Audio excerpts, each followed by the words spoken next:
Greg Bovino is out, Tom Holman is in, and Trump is using this as cover to make you think something has changed. But nothing has changed. This is a scapegoat strategy, and it's worth understanding how it works.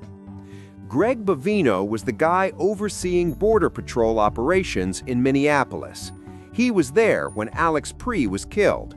He made statements calling Pre a would-be assassin, a domestic terrorist. He ordered operations. He was the face of the crackdown. And now he's gone, removed, cast aside. Tom Holman is replacing him, and the narrative being pushed is that this is a course correction, that Trump is responding to the outcry, that things will be different now. But here's what you need to understand. Bovino didn't create this policy. He didn't wake up one day and decide to terrorize communities. This policy comes from Donald Trump.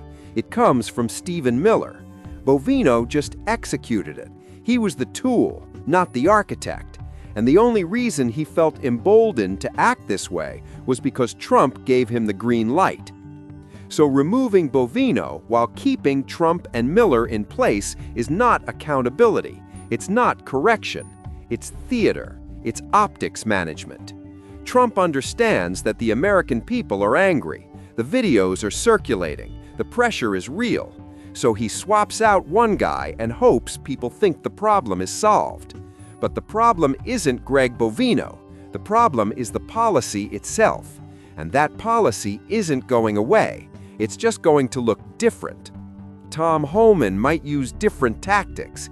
Instead of broad street sweeps, maybe more targeted operations. Instead of visible brutality, maybe more hidden cruelty.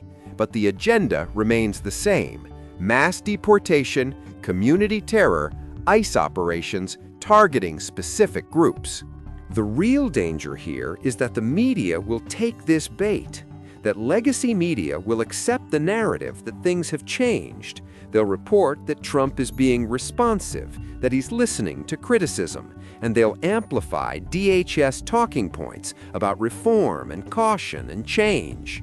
Meanwhile, the actual policy continues, just with better PR. Now let's talk about something else that reveals the corruption at the highest levels: the Melania Trump documentary. This movie just came out this weekend. It's a documentary about the 20 days leading up to Trump's second inauguration. And here's the thing that should alarm you. It wasn't funded by a studio that wanted to make it. It was funded by Jeff Bezos, who paid $40 million for it.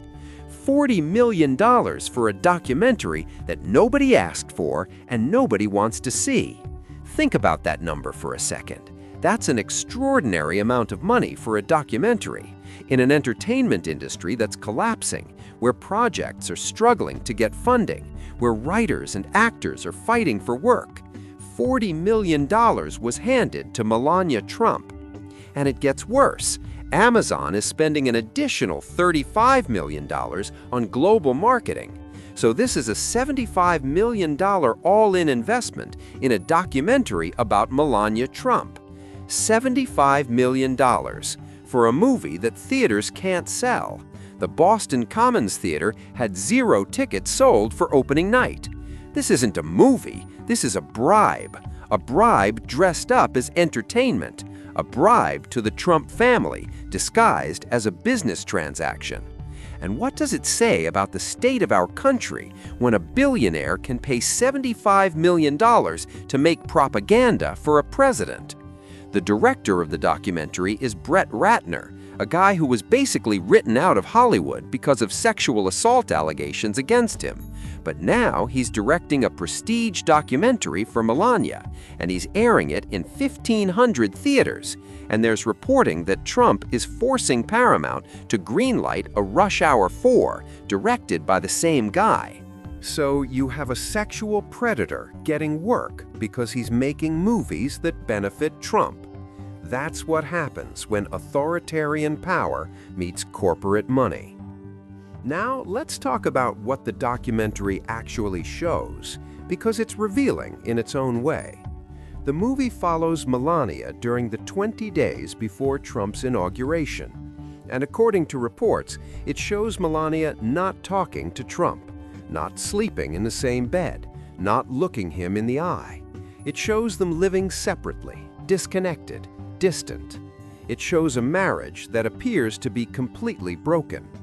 And this is supposed to be a promotional documentary, something to help Trump's image. But instead, it confirms what everyone already suspects, that his marriage is dysfunctional, that his own wife won't be near him, that even in triumph, he's isolated and alone. But the fact that this movie exists at all, that $75 million was spent on it, that it's playing in 1,500 theaters, that tells you something about the state of our media environment. Because this is what's happening across the board. Big media conglomerates are making direct payments to the Trump administration and Trump family members. CBS News paid $16 million to Trump. ABC News paid $16 million. These are supposedly neutral news organizations, and they're paying him money. Amazon owns a major distribution platform, and they're spending $75 million promoting his wife. Elon Musk owns Twitter, which has become a platform for spreading Trump propaganda. David Ellison's consortium bought TikTok, and it's pushing Trump-friendly content. So you have a situation where the major media platforms are directly or indirectly financially connected to Trump. They have incentives to make him look good, to suppress criticism, to promote his agenda. This isn't a free press. This isn't neutral news. This is corporate propaganda masquerading as entertainment and journalism. And the reason it matters is because it works. People see Melania's documentary. They see news reports that Trump is pivoting with a new Border Patrol chief. They absorb a narrative that things are changing, that there's accountability, when in reality, the policies are continuing, the corruption is deepening, the media is being co-opted. Greg Bovino gets cast as the villain. Tom Holman becomes the new guy who's going to fix things.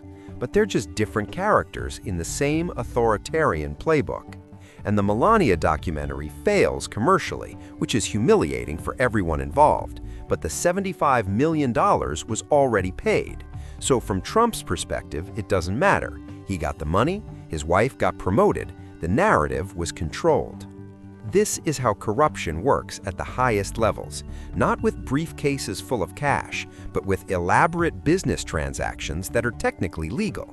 A news organization paying millions to a president, a billionaire funding propaganda as entertainment, a director with credible assault allegations getting work because he's useful to those in power. And the system doesn't catch it because there's no law against it. It's just wealthy and powerful people helping each other at the expense of everyone else. So when Trump removes Greg Bovino and installs Tom Holman, understand what's happening. It's a distraction from the real story, which is that his policies are brutal, his media is corrupted, his family is enriching itself on the taxpayer dime. The scapegoat gets removed, so people think something changed. Meanwhile, the actual machinery of corruption keeps running. And that's the real story. Not whether Tom Holman will be gentler than Greg Bovino, but whether the American people will wake up to the fact that their government, their media, and their corporate leaders are completely captured. All working together, all benefiting each other, all at your expense. That's for today. If you like my documentary-style explaining videos, make sure you like and follow for more.